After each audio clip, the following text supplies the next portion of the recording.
Rain tapped steadily against the tin roof of the fire station as I closed the last of the equipment lockers and stepped back to survey the garage. The air inside was warm and dry, filled with the smell of diesel, rubber, and fresh coffee. Outside, though, the storm had finally arrived. A cold autumn front had pushed in from the northwest, soaking Menominee County with a steady curtain of rain that slicked the blacktop and turned the fields to mud. My name's Dale Kovach. I'm 45 years old, born and raised right here in Stevenson, Michigan, and I never had much reason to leave, except for the 4 years I served in the Marines right after high school. Got out, came home, and slid right into the kind of life that doesn't make headlines but keeps the gears turning. These days, I split my time between working as a volunteer firefighter and running my own small handyman business.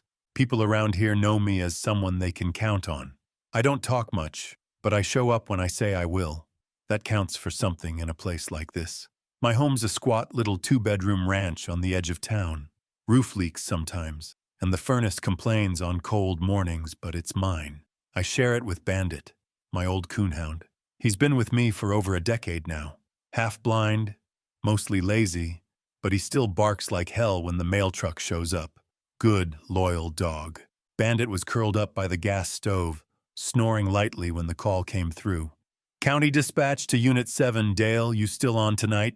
I lifted the handheld off its cradle. Go ahead, Dispatch. Got a report from a trucker about a dead cow blocking Range Road 16. Says it's lying in the eastbound lane near the bend. Could be a traffic hazard. I scratched at my jaw, still rough from the morning's stubble. Copy that. I'll head out now. I pulled my gear from the hook, raincoat, gloves, and flashlight.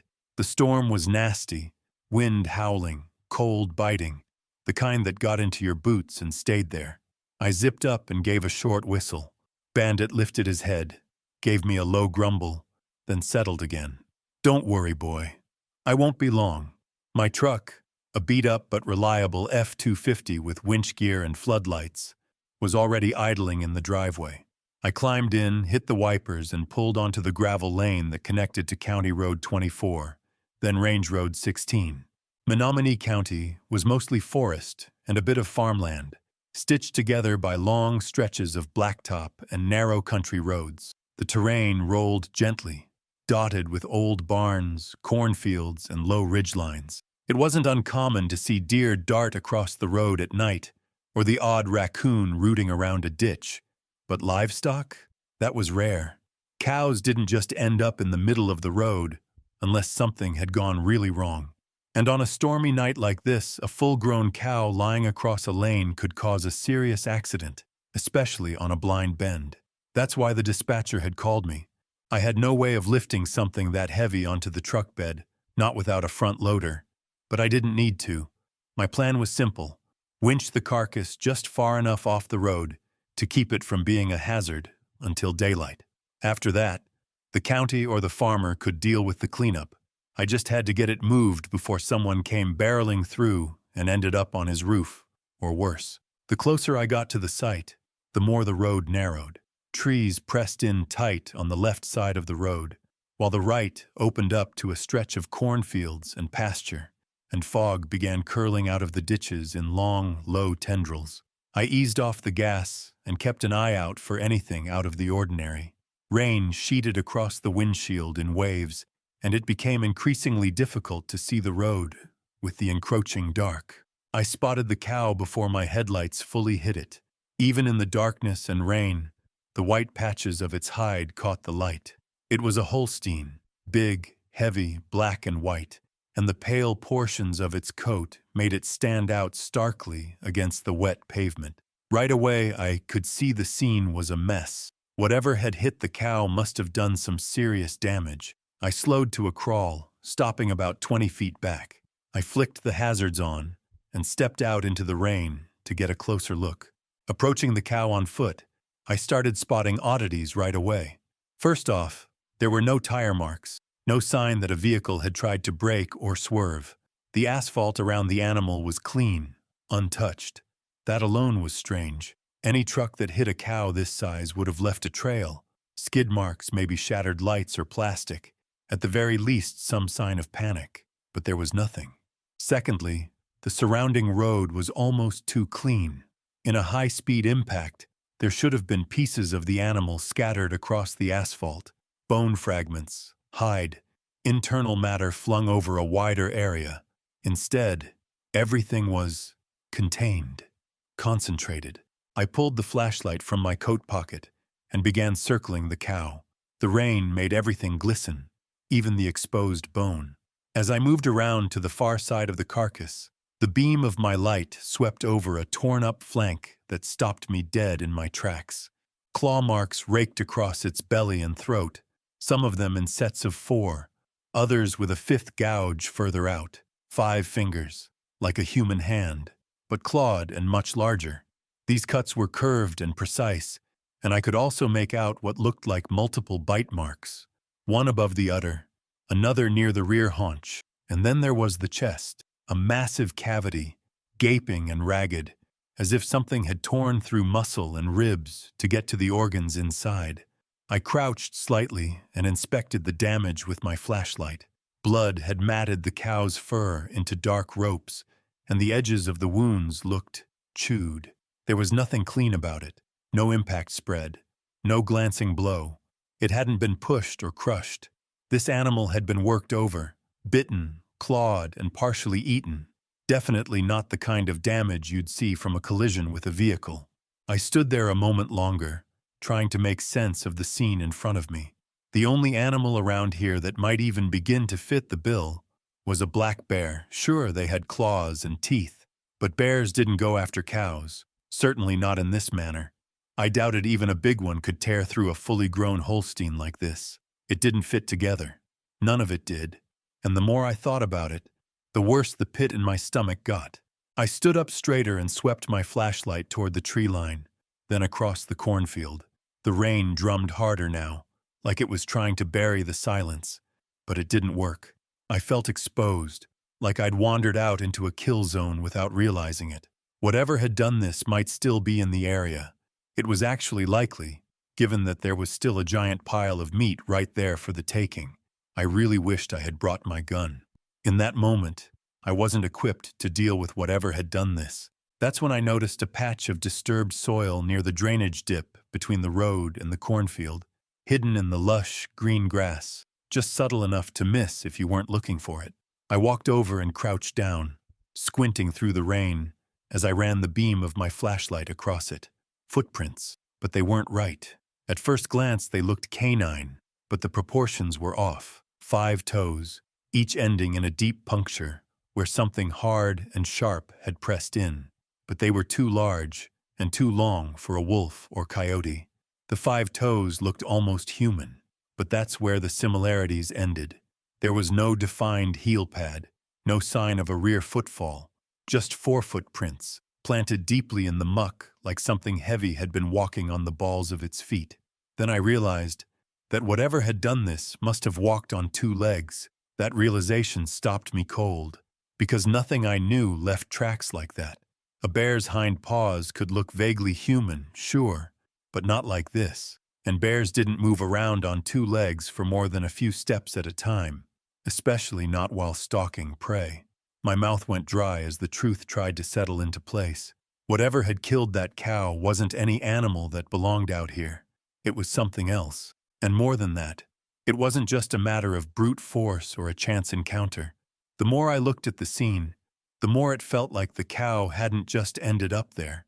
It had been brought there, herded away from the rest of the cattle, away from the fences and barns and any kind of shelter, like something had deliberately driven it down out of the paddock and onto the road. Maybe the predator had tried to herd it into the forest, or intended to drag it there and then for some reason, didn't follow through. The level of intelligence needed for such an elaborate plan was frightening. Maybe something on the road had spooked the attacker. I remembered that someone had called about the cow earlier, so at least one vehicle had passed through after the cow had been killed. They also didn't say anything about a bear or any other animal. Maybe the creature responsible for this mess had bailed when the vehicle approached. I stood up again, flashlight in hand, and swept the beam across the tree line and into the corn. That crawling feeling was back, like I was being watched. The fog and the rain made it hard to see past the first line of stalks, but I kept scanning. Then I caught something. A shift in texture. A darker patch nested low in the corn, about 60 feet out. At first, I couldn't quite tell what I was looking at.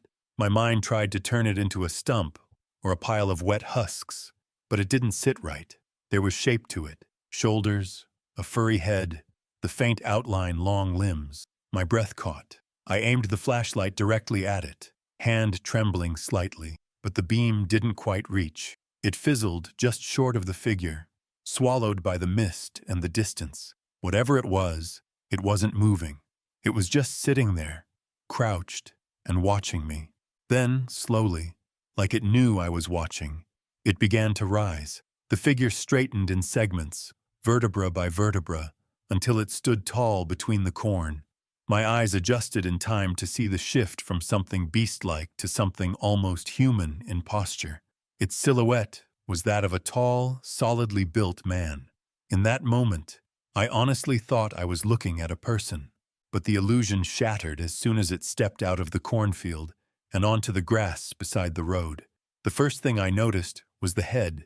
It looked, at a glance, wolf-like, elongated snout and all. But something was off. The proportions were wrong, the ears too small, the muzzle too thick and not quite long enough, and the fur on its head looked more like long brown hair. My brain fumbled for explanations. For half a second, I thought it was a guy in some sick, ultra-realistic werewolf costume, maybe some freak playing games out in the middle of nowhere. My gut churned with anger and confusion. Had someone killed the cow just to scare people? But then it moved again. It took a few steps toward me, and my flashlight caught the curve of its legs, mostly human in shape, but bent backward below the knee. Not a costume, not a person. And suddenly, I knew. This thing wasn't pretending to be anything. It wasn't wearing anything. It wasn't human at all. By the time that realization fully hit me, it had already stepped onto the wet shoulder of the road and closed the distance enough to put itself between me and my truck. My escape route was gone. I was cut off. It was about 25 feet out, with the dead cow lying right between me and it. I couldn't move. I just stood there, staring at this impossible creature. Up close, it was even harder to comprehend. Its skin looked somewhat human, stretched over solid muscle, brownish and sickly in the gaps where hair didn't cover it. But about half of its body was hidden beneath thick, coarse brown fur. In some areas, especially around its waist and legs, the hair thickened into something clearly resembling animal fur. But its chest and shoulders had strange, patchy coverage, more like an extremely hairy man. The hair on its head looked almost human, long, wet, and tangled, dark brown and matted to its neck. The head was exactly what you'd expect from a werewolf, large and stuck somewhere between beast and man, with massive, jagged, yellow teeth. This thing was definitely a predator. It stood and walked upright, but not with the rigid stance of a man. Its posture was half-crouched, knees bent, shoulders rolled forward, arms hanging just slightly too long. It moved like it was always on the verge of lunging, coiled and fluid, like a spring under tension. I figured if it stood fully upright, it'd be close to 6'5", but it didn't need the extra height to intimidate. Not even close. It was watching me with curiosity, not rage. It cocked its head the way a dog does when it hears something strange, like I was just as much a curiosity for it as it was for me. I glanced away for just a second, at the cow, lying torn and mangled between us, and then back to the creature. And in that heartbeat, something changed. All the curiosity in its eyes drained away. What settled there instead was darker, intent, hunger, as if the moment of study had ended and the moment of decision had begun. A deep growl started in its chest, low, wet, and rising. I felt it before I even heard it, like the air itself had changed weight. That thing was a killer, and I was in its territory. Instinct kicked in. I started backing away from the cow slowly, keeping my hands visible, my posture low, like I was trying to calm a feral dog. I didn't take my eyes off it, but I let my steps pull me just slightly farther from the cow, hoping, praying that it would focus on the carcass instead of me. And for a moment, it did. The creature broke eye contact and shifted toward the cow, lowering its head to sniff the exposed cavity like it was inspecting what was left. Its shoulders rolled forward. Its body relaxed just enough to suggest it was no longer thinking about me, at least not primarily. I didn't let myself exhale, but some tiny sliver of hope sparked in my chest. Maybe it was satisfied. Maybe it wasn't going to kill me after all. I took the opportunity to begin edging sideways, hoping I could round it from a distance and make a slow loop back to my truck. But the second I moved laterally, more than just backing away, the creature's head snapped back in my direction. It sniffed the air once, then again, deeper this time, nostrils flaring. Its eyes locked on me all over again, and the tension returned like a flood. It took 2 steps forward, slow but unmistakable, and its massive clawed hands flexed, as if it was eager to tear into me. The cow, the kill, it had forgotten all about it. I could feel it in my bones. That thing had just made up its mind. I was the target now, and it was about to come for me. And then, out of nowhere, I heard something. The deep, echoing roar of a big diesel engine cutting through the rain. The creature heard it too. Its ears twitched and head jerked toward the road bend. Seconds later, high beams sliced through the darkness as a semi emerged from between 2 fields, its headlights sweeping wide. The moment that light hit the creature, even just the edge of it, it bolted. One fluid movement, like a switch had been flipped. It tore back into the cornfield, gone in an instant, vanishing as if it had never been there. The truck slowed and stopped, idling for a few seconds. The driver's silhouette leaned out the window, probably trying to make sense of what I was doing out there. Then the truck eased into motion again, pulling onto the main road and heading off in the opposite direction. I didn't wait. I turned and sprinted for my truck, legs moving faster than my brain. I slammed the door, started the engine with a trembling hand, and threw it into reverse before the door was even fully shut. Mud and grass kicked up behind me as I turned the truck around on the narrow road as fast as I could. Then I floored it, back down the way I'd come. I didn't stop to check the mirrors. I didn't slow down. My heart was still thundering. The only thought in my head, get back to town. Get away from this thing. On the way back to town that night, I radioed in the incident, told dispatch the cow was still blocking the road, and mentioned that there was a large animal nearby. I said it looked like a bear. Figured they'd believe that more than the truth. The next morning, I heard from one of the council guys that they'd sent a cleanup crew out with a couple of armed deputies, just in case. But when they got there, the cow was gone. Said there were drag marks leading off into the cornfield. Since the carcass was technically back on the farmer's property and not on the road anymore, they didn't bother going after it. And with the possibility of a bear being nearby, none of them were too eager to poke around further. That should have been the end of it. It wasn't. 2 nights later, the weather was still bad. Another autumn storm. One of those mean ones, all wind and cold sheets of rain slapping against the siding. I'd fallen asleep on the couch with the TV still on, some old sitcom flickering in the background. I hadn't been sleeping well the past couple nights. Couldn't get that werewolf thing out of my head. Its face, the way it moved, the way it came after at me. Every time I closed my eyes, it came creeping back. And somehow I knew I would have died out there if the truck hadn't scared it of. So I'd left the TV on for company, hoping the noise might drown it out. I must have dozed off around midnight. Then Bandit, my dog, started barking.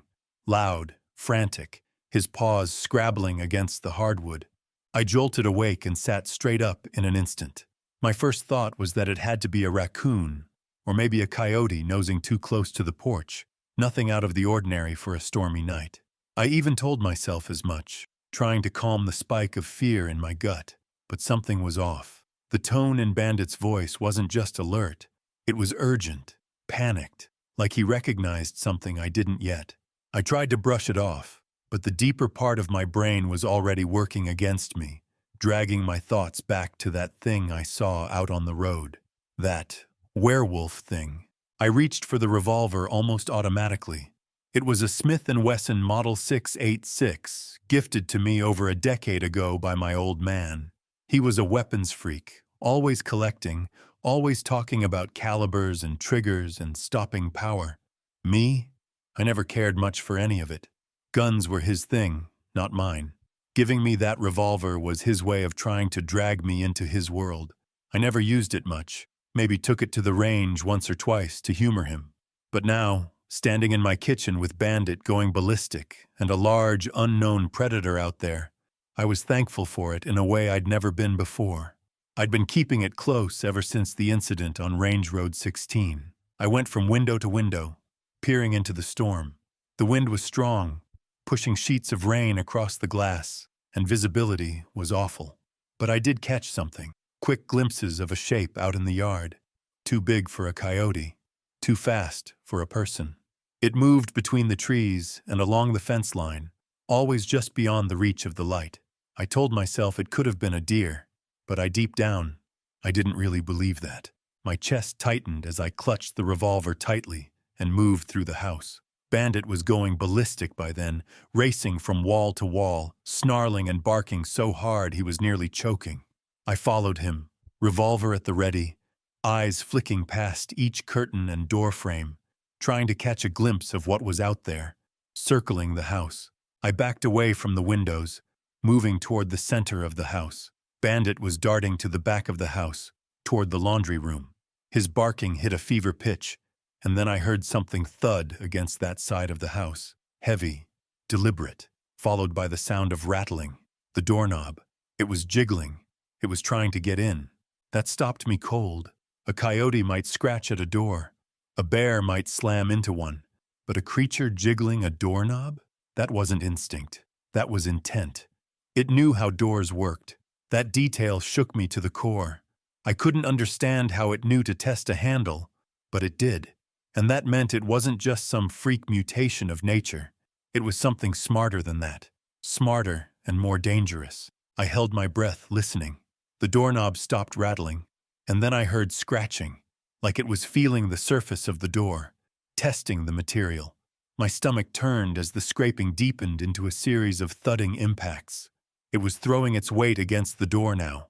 Once, twice, each slam rattled the walls. I realized it was only a matter of seconds before that door gave way. For a moment, I thought about just shooting through the wood. 1 or 2 rounds, right through the frame. But something told me that wouldn't be enough. Not for this thing.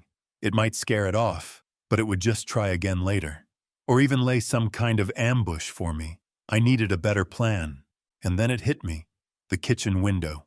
The laundry room stuck out slightly from the main body of the house, forming a small box-like addition with its own door and low-pitched roof. From the kitchen, I wouldn't have a clean shot at the door itself. It was tucked around the corner, out of direct line of sight. But if the creature took a few steps back to make a running charge, there was a chance I could catch it in the open.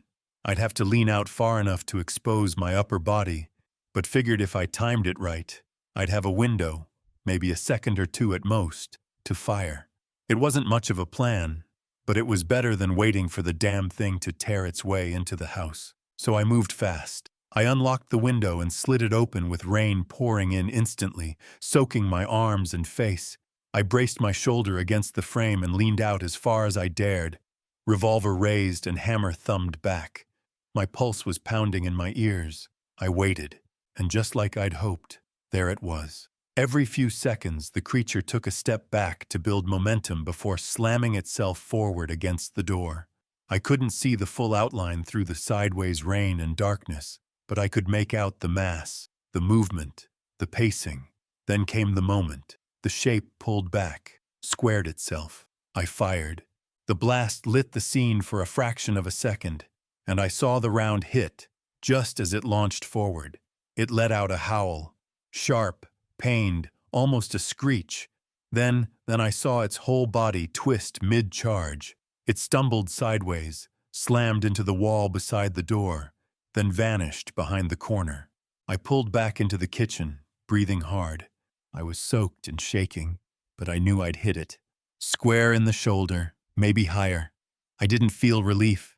I felt like I'd just declared war on something I didn't understand. I kept my position by the open window, revolver raised, just in case it came back around. The rain blew in sideways and stung my face, but I didn't move. My eyes were locked on the corner of the house, waiting for that shape to reappear. For a few long seconds, all I heard was the wind, bandits whimpering, and my own heartbeat pounding in my ears. Then I heard it, the shrieking howl again, but farther off this time.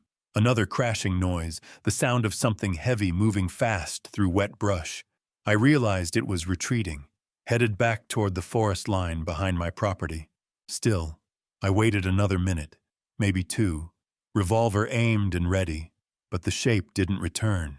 The night fell back into a miserable kind of stillness. Eventually, I closed the window, locked it tight, and stepped back. I sank into the chair near the kitchen table, revolver still in my hand, eyes never leaving the direction of the laundry room door. The door leading outside was warped now. Bandit sat at my feet, staring in the same direction, ears twitching, but no longer barking. I kept that gun pointed at the door for a long time, just waiting, rain still ticking against the glass like it had something left to say. Then came a knock at the front door. I nearly jumped out of my skin. My body locked up for half a second before instinct kicked back in. I stood fast, gun raised, heart hammering, and crept toward the front of the house. Another knock, louder this time. I edged up to the living room window and peered out. Through the rain-streaked glass, I saw the shape of a man standing on my porch. Tall, raincoat, hood pulled low. Then he leaned in slightly, and I caught the face. Ed Garland. I exhaled hard and nearly dropped the revolver from the relief. Ed was my neighbor 2 lots over. Retired sheriff. The kind of guy who didn't rattle easy. I unlocked the door and pulled it open. "Jesus, Dale," he muttered, stepping inside and brushing water off his sleeves. I heard a shot. "What the hell happened here?" "You look like hell," he asked. I shut the door behind him and locked it again. My hands were still shaking. I couldn't even speak right away. Ed took one look at me, at the revolver still in my grip, at Bandit pacing restlessly behind me, and his expression shifted. He didn't ask if I was okay. He asked, "Are you all right?" I swallowed, throat raw, and told him everything. Started with the cow, the encounter on Range Road 16, what I'd seen crouched in the corn, how it had almost gotten me out there, and how it had somehow followed me all the way back to the house, how I'd shot it, and how it had gotten away. Ed listened without interrupting, arms crossed tight over his chest.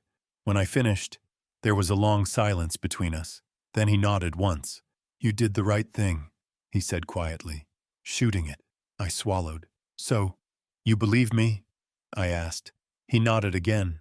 "Yes, because I've seen one too that made me freeze." He motioned for the living room and we sat down.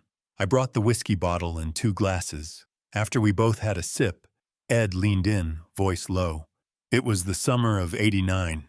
I was new on the force back then. Got a call about strange howling near a deer stand west of the river. I went out alone. Figured it was a wolf or maybe a rabid dog. But I saw it, Dale. Standing upright. Covered in dark fur, just like you described. Didn't look like any wolf, dog, or bear. Didn't act like any animal I knew. It was smart. Watching me like it was calculating, I didn't say anything. Just nodded slowly. It was the first time I felt like I wasn't losing my mind. "I didn't shoot it," Ed said. "Wish I had. Instead, I backed away and never filed a full report. Figured no one would believe me, and maybe I didn't want to believe it either."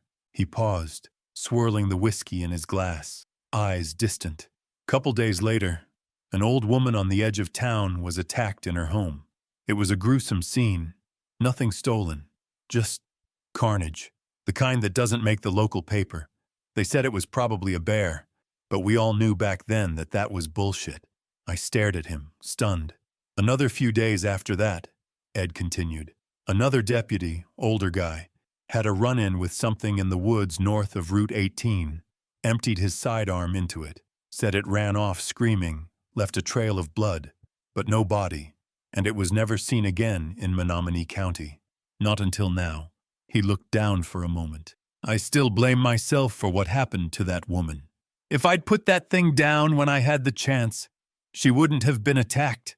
He leaned back in his chair and gave me a hard look. These so-called dogmen, whatever they are, they're predators, no doubt about that.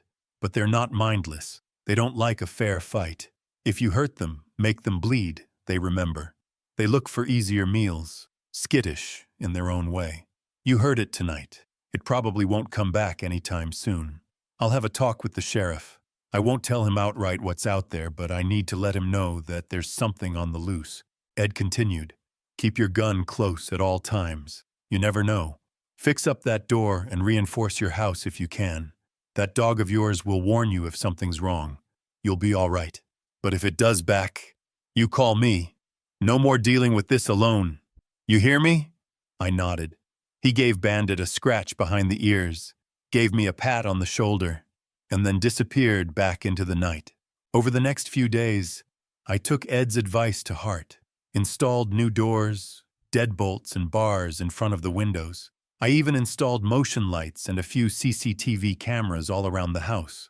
I haven't seen anything strange since that night, and there haven't been any rumors or weird calls around town either.